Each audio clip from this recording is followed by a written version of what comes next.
तो चलिए खबरों में आगे बढ़ेंगे, लेकिन शुरुआत इस वक्त की बड़ी खबर से कर लेते हैं। और फरीदाबाद से यह बड़ी खबर सामने आ रही है। कोर्ट परिसर में शख्स ने खुदकुशी की है। कोर्ट की बिल्डिंग से कूदकर यह खुदकुशी की है। पेशी के लिए कोर्ट लाया गया था और गाजियाबाद का रहने वाला यह मृतक बताया जा रहा है।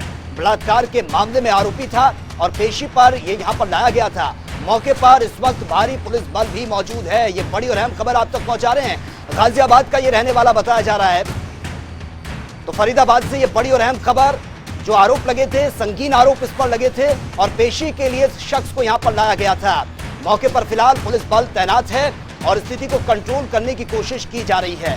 तो कोर्ट परिसर में ही इस खुदकुशी की घटना को अंजाम दिया गया है और फिलहाल जिस तरीके के संगीन आरोप इस पर लगे थे, पेशी पर यह कोर्ट में लाया गया था और कोर्ट की बिल्डिंग से कूदकर खुदकुशी ये की गई है।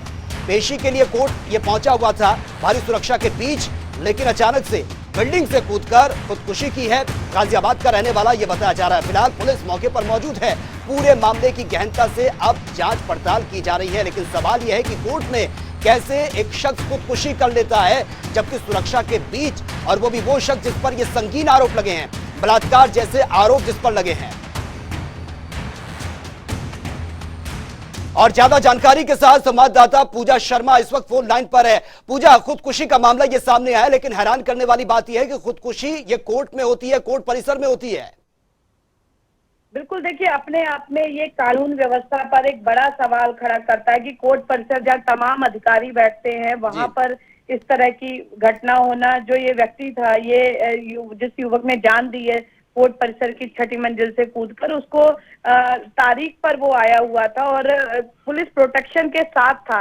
ये एक सोचनीय और गंभीर विषय है कि जो पुलिसकर्मी उसके आसपास तैनात थे, वो उस वक्त क्या कर रहे थे और दुष्कर्म जैसे संगीन आरोप में जो है उक्त व्यक्ति को पेशी के लिए लाया गया था। तो ऐसे में अगर कोई व्यक्ति, ये भी इसमें सोचने की बात है कि अगर भागने की मंशा से कुछ करता तो शायद उसमें भी वो कामयाबी हासिल कर लेता। तो ऐसे में एक बड़ी लापरवाही जो पुलिसकर्मी लेकर आए थे, उसको पेशी के लिए ला रहे थे, वो उनकी ये नजर आती है। और 6ठी मंजिल तक जाना और वहां से कूद के सुसाइड करना, यानी कहीं ना कहीं ध्यान हटा होगा पुलिसकर्मियों का उस युवक आरोपी पर से। तो ये अपने आप में एक बड़ा सवाल खड़ा करता है कि जिस तरह से बार बार सवाल खड़े होते हैं पुलिस की बिल्कुल पूजा, लेकिन सवाल यही है कि बहुत संगीन आरोप उस पर लगे थे। बलात्कार का वो आरोपी था और उसको कोर्ट में पेशी के लिए लाया गया। 6ठी मंजिल से वो कूद जाता है। हालांकि किसी भी आरोपी को अगर कोर्ट में लाया जाता है तो सबसे ज्यादा जरूरी हो जाती है उसकी प्रोटेक्शन, पुलिस उसके साथ होती है। फिर कैसे ये घटना घट गई?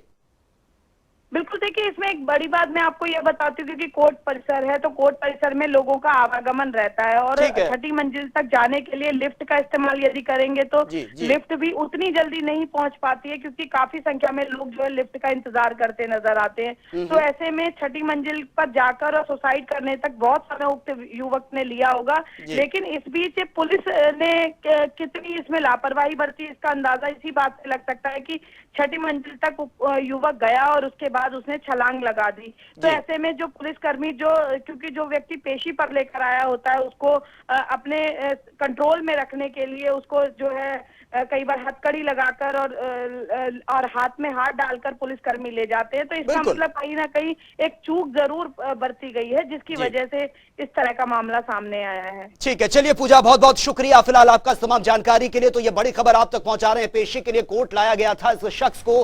हालांकि खबर यही है कि 6ठी मंजिल से कूदकर उसने खुदकुशी कर ली है। सवाल अब पुलिस की कार्यप्रणाली पर भी उठ रहे हैं कि जो प्रोटेक्शन में उसके साथ खड़े थे,